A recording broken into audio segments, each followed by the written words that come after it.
What's going on, guys? Wanted to drop a little knowledge on y'all today with a thing that I've been doing recently with my jazz students. At my school, we have a concert band, we have a jazz big band, and we have a jazz combo. And for my combo kids in particular, improvisation is a big thing. And those of you who study jazz know that play-alongs are an important part of practicing your jazz, having that rhythm section there for you to play along with. If you're as old as me, you remember these guys, the Jamie Aebersold books that have head charts and bam, come with a CD, okay? Or, kind of modern version, Hal Leonard is putting out these books now, which are themed as the Thelonious Monk book, have got head charts, and you go online to access the rhythm section tracks for these. Both are very good. Most of you have access to this iReal Pro app that's been out for a good long while. You punch in chord changes and it builds a rhythm section for you.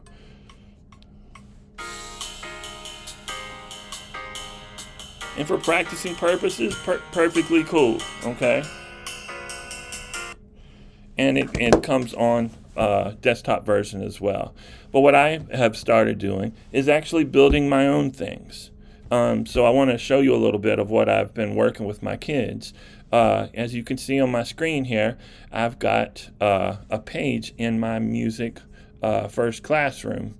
I've been a big MusicFirst person for years, and using their software and for my students to access their music. So I've built this here for my combo students. This is Song for My Father. Start out here, say today we're going to start digging into Song for My Father, the title track from pianist Horace Silver's album from 1965. Definitely want them to have some history and context of everything that we play. The personnel on the album, so they need to know the masters, the names of the masters to follow. I've built them a Spotify playlist with the original track and also some other cover versions by other players in different grooves and stuff so they can have different context. And then get your chart here. If I click here, it's gonna, because I'm a member of MusicFirst, it's gonna take me to Noteflight, and it's gonna open our chart for Song for My Father.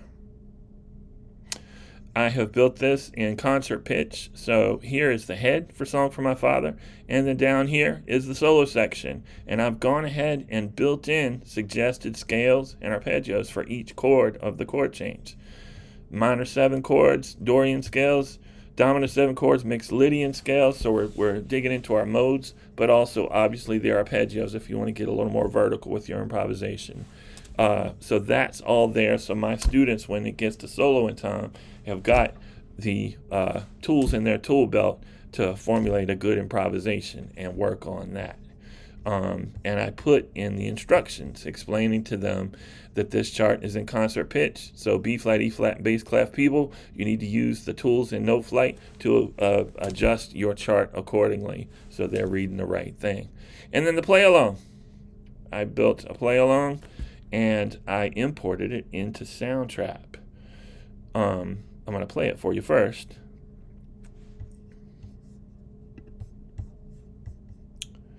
Actually, I didn't link it up right, so we will go the roundabout way.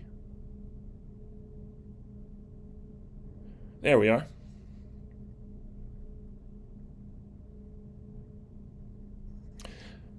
Now, the thing I want you to kind of hear, you heard the iReal Pro version. Perfectly acceptable, does the job, but check this out.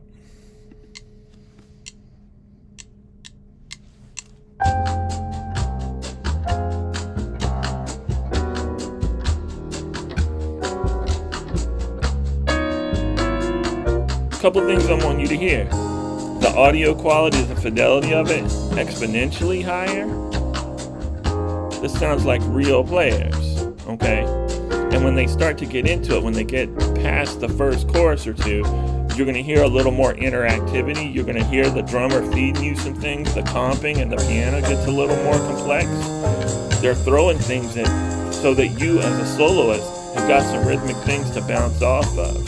Makes it a little more of a real life kind of situation in your practice. The other thing that's special about this is, say you're the piano player in the band. Well, cool, mute the piano. And now you're the piano player, and you can comp along with this bass and drums. If you're the drummer, cool, mute the drums. And now you're the drummer. Play along. And what I've done here is I've built 10 choruses of Song from My Father. The head for this tune is always played twice. So that's 2 at the top and 2 at the bottom. And it leaves 6 choruses in the middle for improvisation for my kids to work out with. What they can do is they can add a new track, microphone, put their headphones on, and record themselves playing into this. And I can have a track for my saxophone player, my trombone player, my guitarist. Then I can go in to the comment section and feed them comments. And we can get some back and forth to help them building their improvisation. Now, back to the fidelity of this. It sounds really good. The thing that I use, I'm big on app smashing, man. Using any apps I can get my hands on to get the best product to my kids. What I'm using is called Band in a Box. Okay? Band in a Box. Let me get rid of this.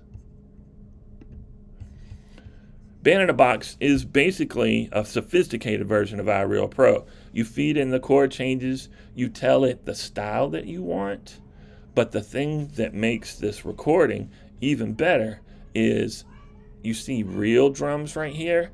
If I click on the piano, for example, select real tracks. What they've done is they've taken studio musicians and recorded them playing various things and sampled that, and that's what builds your recording. So you have essentially real studio players playing whatever tune you want. And that's why it sounds so good. And so I got piano, bass, drums. You can add guitar. You can add strings. There are a bazillion different styles: pop, funk, rock, country, you name it. And every iteration of jazz you can think of, from Django Reinhardt to Miles Davis fusion, across the board. So it's very, very hip. So when you get this thing built,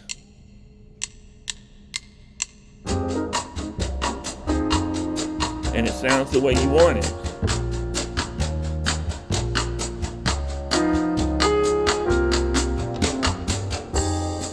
then what you do is you go to audio, you go to render audio, and the important thing here is 1 file per track.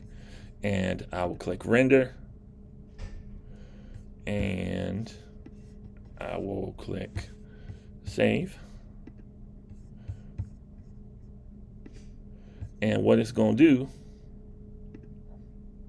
is it's going to render that audio, and it's going to render me a bass track, a piano track, and a drum track. And then I can just drop those right into Soundtrap, to Soundtrap, and I'm good to go. So I want you guys using this to feed your kids, okay, and build them. I have used this. We've got big band charts that I have built them rhythm section tracks for our big band charts, fully realized with hits and everything, which you can do in Band in a Box, so that they've got a full rhythm section to practice their big band chart along with. And then they can go in and record themselves. And if I get all the saxophones, all the trumpets, all the trombones, the rest of the rhythm section, all recording, then I can delete these initial rhythm section tracks, and boom, I've got a recording of my whole band asynchronously, as if they were all in the studio together. All right? So I hope this is helpful. Thanks a lot.